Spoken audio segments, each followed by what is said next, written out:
1장 31절에서 38절 말씀입니다. 누가복음 1장 31절에서 38절 말씀입니다.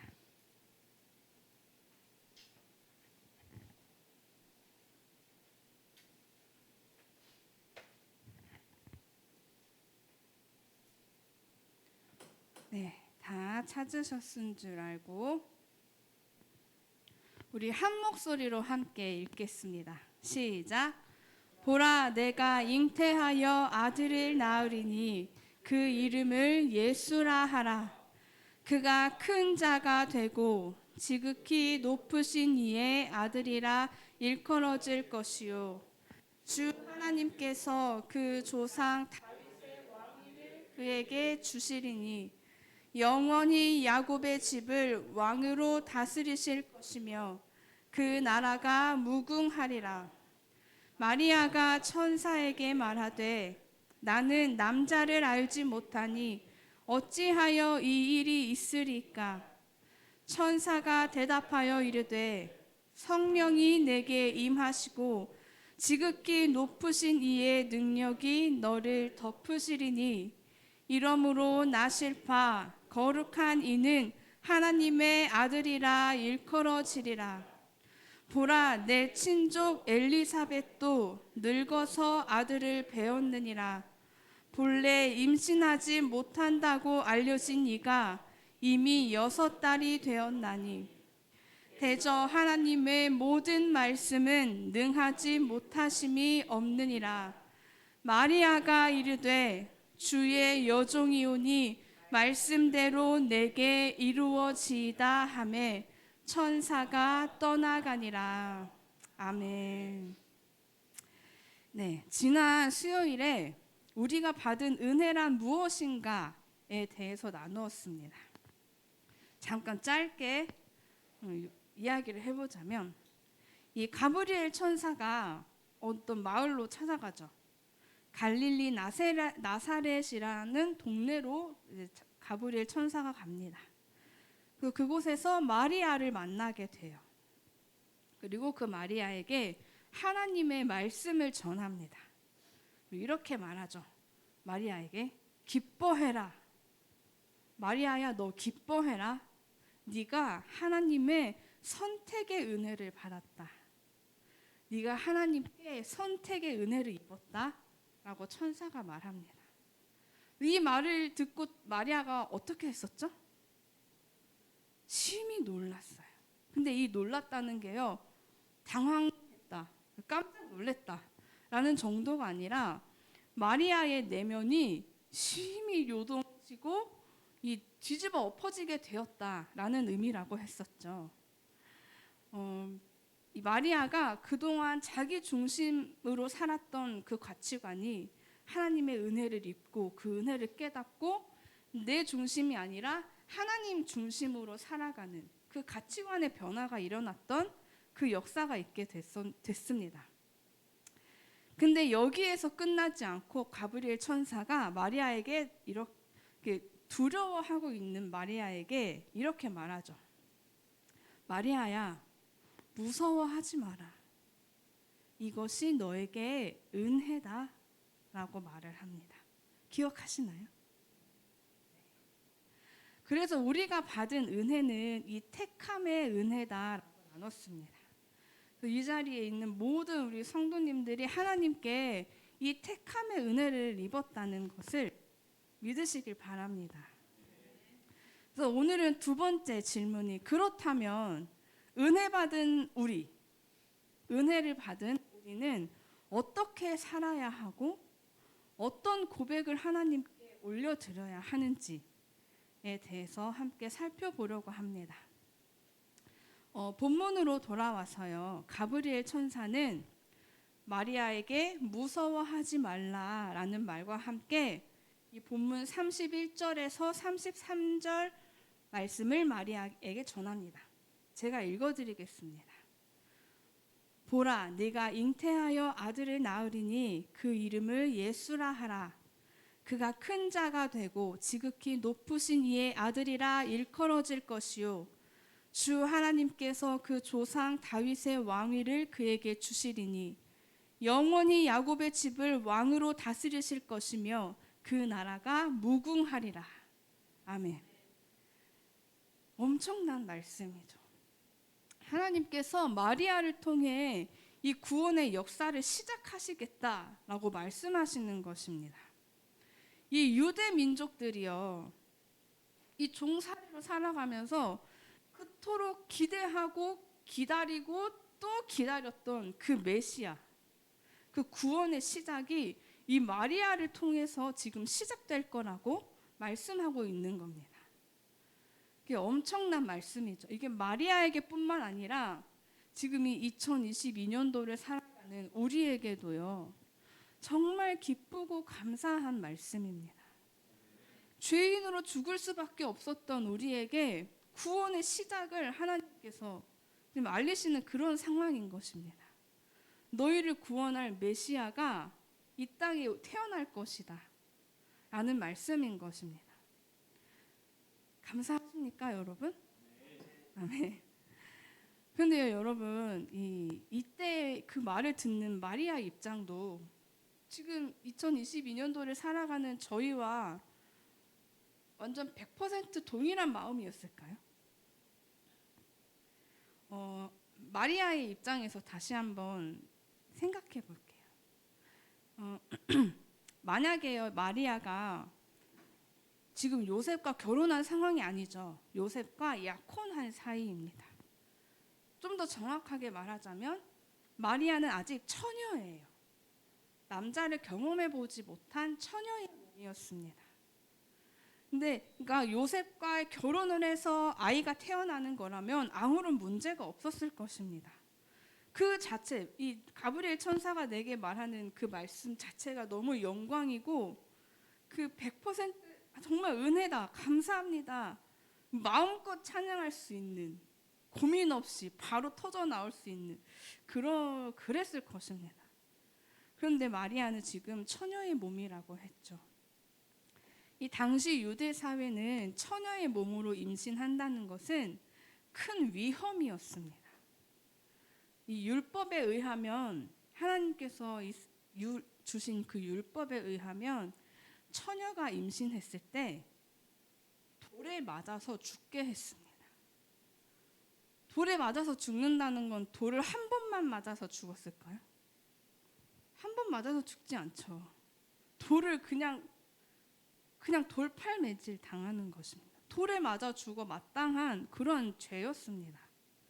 그래서 마리아가 처녀의 몸으로 아이를 잉태한다는 것은 목숨이 왔다 갔다 하는 일이었습니다. 뿐만 아니라 요셉의 입장에서도요, 나는 마리아와 한 번도 이제 경험을 해본 적이 없는데 내 약혼자가 아이를 배웠다? 너무너무 혼란스러운 일이었을 겁니다. 그런데요, 이러한 상황에서 가브리엘 천사가 마리아에게 분명하게 이렇게 말합니다.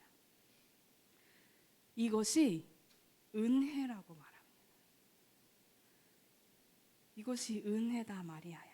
너에게 이것이 은혜야 라고 가브리엘 천사가 말합니다. 이 은혜라고 이름이 붙여진 이 사건 앞에요, 마리아의 현실은 어떻습니까? 돌에 맞아 죽게 생겼어요. 돌에 맞아서 죽을 각오를 해야 하는 상황이었습니다. 목숨이 왔다 갔다 하는 상황이었다는 겁니다. 마리아는 하나님의 선택의 은혜를 받고 그 은혜를 입고 목숨을 걸어야 하는 상황에 놓였습니다. 마리아는요, 근데 이때 자신의 사명을 깨닫게 됩니다. 그의 내면이 하나님의 은혜로, 하나님의 세계관, 하나님의 가치관으로 뒤바뀌게 되고, 하나님, 내가 더 나은 상황, 나에게 더 좋은 은혜를 구한 것이 아니라 자신의 사명을 감당하기로 마음을 먹습니다. 우리도요, 여러분 다 하나님의 택함의 은혜를 받으신 분들이죠. 아멘? 네. 우리가요, 하나님의 은혜를 입기만을 위해서 나에게 좋은 것, 나에게 더 좋은 상황, 더 좋은 환경, 더 좋은 물질을만을 위해서 우리가 기도하고 사모해서는 안 된다는 것입니다. 마리아는 하나님께서 주신 그 은혜 앞에 자신의 목숨을 걸어야 하는 그 사명을 깨닫게 됩니다. 우리도 마찬가지예요.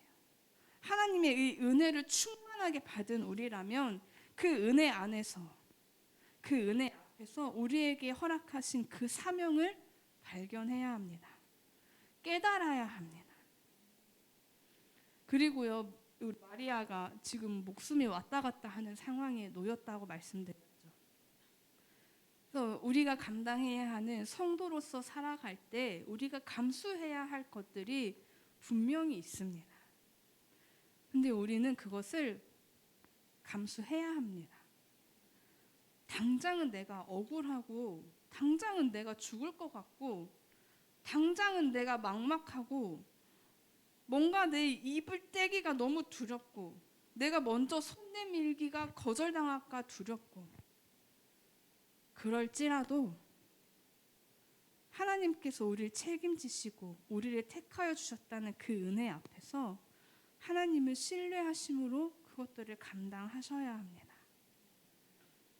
마리아는 자신의 사명을 깨달았어요. 그리고 그와 동시에 무엇을 알았을까요? 내가 죽을 수도 있겠다. 내가 돌에 맞아서 죽을 수도 있다는 그 위험 또한 알았을 것입니다. 근데 그런 마리아가 천사에게 질문을 합니다. 묻습니다. 34절입니다. 마리아가 천사에게 말하되 나는 남자를 알지 못하니 어찌 이 일이 있으리까? 마리아가 그런 당연한 질문을 하죠. 마리아는 천사에게 나는 처녀인데 어떻게 이 일이 있을 수 있습니까? 내가 어떻게 아이를 잉태할 수 있습니까? 라고 묻습니다. 근데 이 말을 좀 더 잘 이해하기 위해서는 오늘 본문의 앞 상황을 알아야 하는데요. 이 앞 상황이 어떤 상황이냐면 가브리엘 천사가 예수님의 나심을 예고하기 전에 세례 요한의 출생을 먼저 예고합니다. 그래서 이 세례 요한의 아버지인 사가랴에게 먼저 가서 말씀을 전합니다. 13절 말씀입니다. 제가 읽어드릴게요. 천사가 그에게 이르되 사가랴여 무서워하지 말라. 너의 간구함이 들린지라. 내 아내 엘리사벳이 내게 아들을 낳아 주리니 그 이름을 요한이라 하라. 라고 말합니다. 근데 이 천사의 말에 사가랴가 어떻게 대답을 하냐면요. 18절 말씀입니다. 사가랴가 천사에게 이르되 내가 이것을 어떻게 알리오? 내가 늙고 아내도 나이가 많으니이다. 라고 답합니다. 여러분 어떻게 보면요. 지금 사가랴와 마리아는 비슷한 고백과 비슷한 질문을 가브리엘 천사에게 던지는 것 같습니다. 어떻게 이 일이 일어나죠, 하나님? 아니 천사. 어떻게 이게 우리에게 일어나죠? 아이를 낳는 것. 근데 사가랴와 마리아의 이 질문이, 이 고백이 비슷한 것 같지만 이 비슷한 듯한 질문에 가브리엘 천사는 아주 다른 답을 합니다. 아주 다르게 답을 합니다. 이 사가랴가 천사에게 질문했을 때는 이렇게 답을 합니다. 20절입니다. 보라, 이 일이 되는 날까지 내가 말 못하는 자가 되어 능히 말을 못하리니 이는 내가 내 말을 믿지 아니함이거니와 때가 이르면 내 말이 이루어지리라 하더라. 방금 읽은 이 말씀을 통해 알 수 있는 것은 사가랴는 가브리엘 천사에게 질문을 할 때 믿음이 있었다, 없었다? 없었다. 믿음을 갖지 않고 하나님의 은혜를 의지하지 않고 질문한 것이었습니다. 그러나 마리아의 질문에는 가브리엘이 어떻게 답을 했을까요? 마리아의 질문에 35절 이렇게 답합니다. 천사가 대답하여 이르되 성령이 내게 임하시고 지극히 높으신 이의 능력이 너를 덮으시리니 이러므로 나실 바 거룩한 이는 하나님의 아들이라 일컬어지리라. 아멘. 여러분, 가브리엘 천사가 완전히 다른 답을 하고 있는 것을 여러분 아시겠습니까? 마리아는 자신의 사명을 깨닫고 그 은혜와 하나님 아버지의 약속 위에 바로 서고 싶은 마음, 바로 서겠다는 그 결단을 가지고 천사에게 질문했던 것입니다. 상식적으로 불가능할 것 같고 말도 안 되고 현실적이지 않은 그러한 일일지라도 마리아는 지금 하나님의 약속을 신뢰하고 그 사명 위에 똑바로 응답하고 싶었던 것입니다. 그래서 천사는 마리아에게 성령이 너에게 임하여서 지극히 높으신 하나님의 능력으로 이 일이 다 일어날 것임을, 이루어질 것임을 선포하고 있는 것입니다. 우리도 마찬가지입니다. 하나님께 은혜를 받은 자로서, 그리고 하나님께서 주신 사명을 그 깨달은 자로서 우리는 하나님께 계속해서 질문해야 합니다. 무엇을 해야 한다고요? 질문. 그런데 다만 기억해야 하는 것은 우리가 질문할 때 하나님을 신뢰함으로 질문해야 합니다. 내가 이 사명 위에, 하나님 주신 그 은혜 위에, 약속 위에 내가 바로 서고자 하는 그 마음을 가지고 질문해야 하는 것입니다. 사가랴처럼 내가 납득할 수 없는 상황, 내가 도저히 이것만은 받아들일 수가 없는데요, 하나님. 내가 9번 참아도 이거 하나는 못하겠어요. 받아들여지지가 않아요. 나는 이런 원망에 찬 마음으로 하나님께 묻고 따지듯 질문하라는 게 아니라 마리아처럼 주님, 내가 지금 당장은 너무너무 이해가 되지 않을지라도 하나님은 하나님이시기에 이 모든 일을 능히 하실 수 있다고 내가 믿습니다. 그 마음으로 질문해야 된다는 것입니다. 그런데 우리는요, 연약한 우리의 본능적으로는요, 내가 생각하고 계획했던 방향과 다르게 흘러갈 때 일단 낙심하게 됩니다. 낙심합니다. 이게 아닌데? 내가 생각했던 건 이게 아닌데? 일단 낭망합니다. 그런데 이것은요, 하나님의 은혜를 내가 살아온 인생의 경험, 사람들이 말하는 어떤 정보, 인생의 노하우 이 틀 안에 하나님의 은혜를 가두는 것밖에 되지 않습니다. 하나님의 은혜는요, 우리의 인생이라는 그 틀 안에 가둘 수 있는 분이 아닙니다. 그러한 은혜가 아닙니다. 하나님을 신뢰하십시오. 내가 만들어 놓은 이 틀, 나의 계획, 사람들이 칭송할 듯한 그럴싸한 인생의 순서 방향들, 그것을 신뢰하고 의지하지 마시고 하나님을 신뢰하십시오.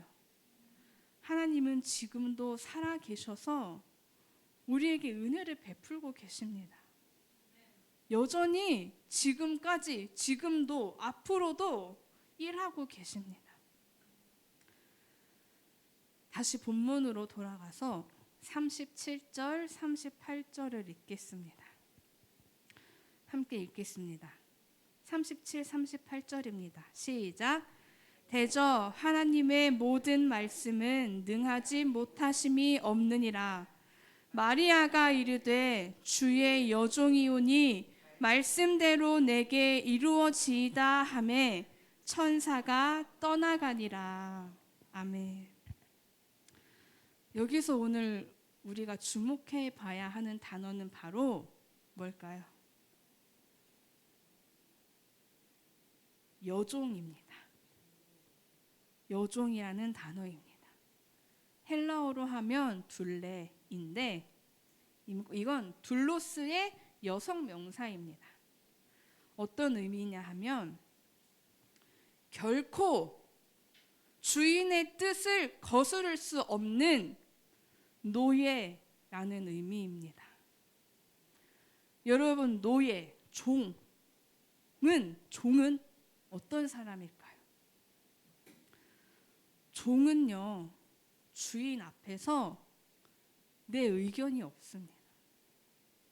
주인의 뜻을 온전히 있는 그대로 따르는 사람입니다. 마리아는 지금 하나님 앞에 하나님, 저는 하나님의 여종입니다. 모든 것이 하나님의 뜻대로 되길 원합니다. 라고 고백하고 있는 것입니다. 이게 무슨 뜻이냐면요. 마리아가 지금 어떤 상황이라고 했죠? 지금 자신의 목숨이 왔다 갔다 하는 그런 처지에 있습니다. 그런데 지금 자신의 목숨을 주님께 맡긴 것입니다. 내 상식으로는 이해가 되지 않지만 하나님은 반드시 나를 사랑하시고 반드시 역사하시고 주님의 뜻을 이루어 가실 것을 신뢰함으로 내 목숨이 왔다 갔다 하지만 하나님, 저는 당신의 종입니다. 저의 생명을 받아가십시오. 하나님, 저를 가져가십시오. 고백한 것입니다. 어쩌면 이 고백은요, 믿는 자가 하나님의 선택을 받은 그 은혜를 받은 자가, 사명을 깨달은 자가 하나님께 할 수 있는 최고의 고백이 아닐까 싶습니다. 그래서 이 고백이 저와 여러분의 삶에도 있기를 바랍니다. 이 고백 뒤에 하나님께서 이루어 가실 그 은혜와 그 기적을 기대하십시오. 그것을 신뢰하십시오. 하나님은 지금도 살아계셔서 우리를 위해 역사하고 계십니다. 결론을 맺겠습니다. 마리아는 특별할 것 없는 일상을 살아가다가 하나님의 선택의 은혜를 받은 여자입니다. 그런 마리아는 그저 그 은혜를 누리고 더 큰 은혜를 사모하는 모습이 아니라 사명을 향해 나아가고자 했습니다. 그 사명이 내 목숨을 위태롭게 하고 내게 큰 두려움을 주고 핍박받고 박해받을 것을 알고 있었지만 그것을 각오하고 그 사명 앞에 나아가고자 했습니다. 마리아는요, 진짜 하나님을 믿었던 것입니다. 진짜로 하나님을 믿었던 거예요. 그리고 마리아는 끝내 이렇게 고백하죠. 주님, 저는 주님의 종입니다. 저를 받아주시옵소서. 저와 여러분은 하나님의 은혜를 받은 자들입니다. 이 마리아가 받은 은혜를 동일하게 받은 자들입니다. 그러한 우리에게 마리아에게 있는 것처럼 동일한 사명이 우리에게 있습니다. 성도로 살아가는 것, 믿는 자로 살아가는 것. 이 성도로서 살아가는 것 때문에 불편하고 손해보고 고단하고 고통당하고 때론 지치고 도망치고 싶고 벅찰 때가 너무나도 많습니다. 그러나 여러분, 이 말씀을 통해 하나님께서 내게 주신 결단들, 그 거룩한 부담들 앞에 순종하는 것을 주저하지 마십시오. 하나님께 끝끝내 드린 그 순종을 누군가는 이해하지 못할 수 있습니다. 이해하지 못하고 때론 누군가가 거절하기도 하고 상처를 주기도 할 것입니다. 하지만 여러분, 우리에게 이미 충만히 허락하신 그 택함의 은혜, 구원의 은혜, 나와 함께 하신다 말씀하시는 그 하나님의 은혜를 신뢰하십시오. 하나님 앞에, 그 하나님께 기도하는 자리에, 말씀의 자리에 나아가십시오. 우리가 처한 문제는 문제가 아닌 것을 금세 깨닫게 될 것입니다. 아멘. 아멘. 우리 함께 기도하겠습니다. 하나님 아버지, 별 볼 일 없는, 수도 없이 넘어지고 낭망하는 저희를 택하여 하나님의 딸, 하나님의 아들, 자녀 삼아주셔서 정말 감사합니다. 아버지, 우리는 아버지의 은혜 앞에 살아갑니다. 이미 충만한 구원의 은혜, 선택과 부르심의 은혜를 입었는데도 더 안락한 삶을 위해 우리가 구했던 수없이 구했던 그 시간들을 하나님께 내려놓길 원합니다. 오로지 나만을 위해 구하고 선택했던, 근심 걱정했던 연약한 모든 시간들을 용서하여 주시옵소서. 아버지, 은혜 앞에서 사명을 발견하길 원합니다. 그 사명이 다시 회복되길 원합니다. 아버지, 깨닫게 해주시고 순종할 수 있는 믿음을 더하여 주시옵소서. 늘 함께 하시고 성령의 능력으로 도우시는 하나님 아버지를 신뢰하게 하여 주시옵소서. 우리와 함께 하실 하나님을 찬양합니다. 감사하며 예수님의 이름으로 기도합니다. 아멘.